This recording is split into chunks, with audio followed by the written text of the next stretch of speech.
Assalamualaikum warahmatullahi wabarakatuh.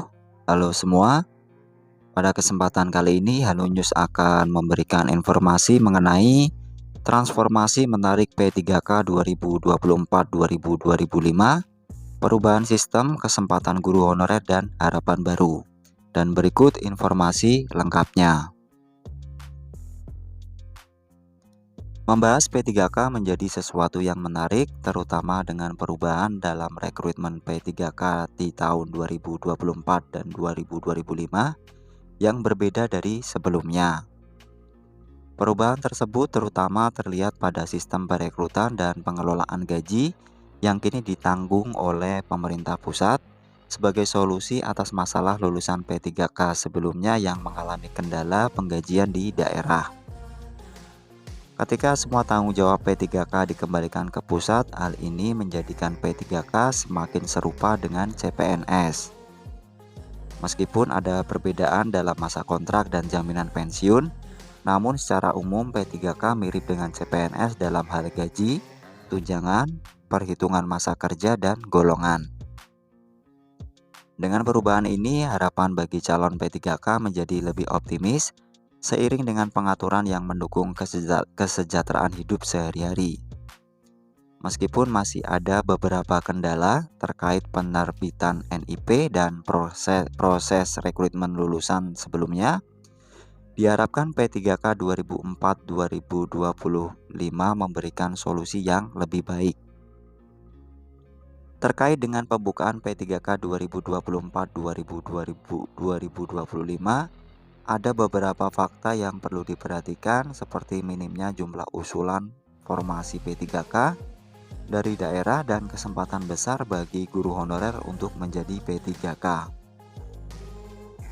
Pada tahap awal fokusnya adalah untuk guru honorer dan lulusan PPG yang belum bertugas mengajar meskipun ada peluang bagi pelamar umum.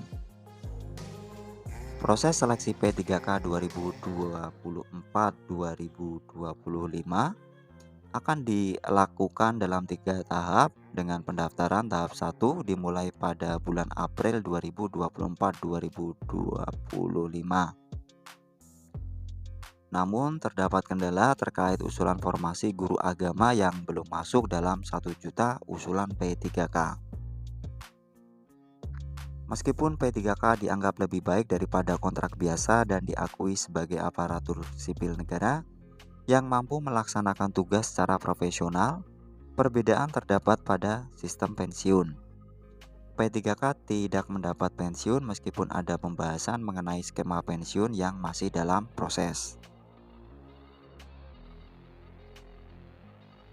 Penting untuk memahami bahwa P3K 2024 menawarkan kesempatan yang lebih luas, terutama dengan batasan usia yang mencapai 59 tahun, berbeda dengan CPNS yang maksimum 35 tahun. Dengan adanya regulasi yang mendukung, P3K diharapkan dapat memberikan kontribusi positif terhadap reformasi birokrasi dan peningkatan kualitas layanan publik. Selain itu, perubahan dalam sistem kontrak dan aturan kinerja menjadi poin penting dalam menjaga kualitas P3K. Informasi terkait P3K 2024-2025 dan CPNS 2024-2025 dapat ditemukan dalam regulasi aparatur sipil negara dan PMK yang mengatur P3K.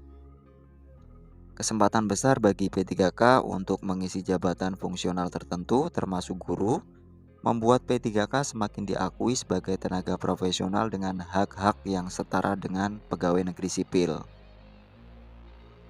Dalam rangka rekrutmen P3K 2024, penting untuk memahami proses seleksi, kebutuhan formasi, dan fokus pada kualitas layanan publik sebagai tujuan utama reformasi birokrasi. Demikian informasi yang dapat kami sampaikan, semoga bermanfaat bagi kita semua. Akhir kata, wassalamualaikum warahmatullahi wabarakatuh.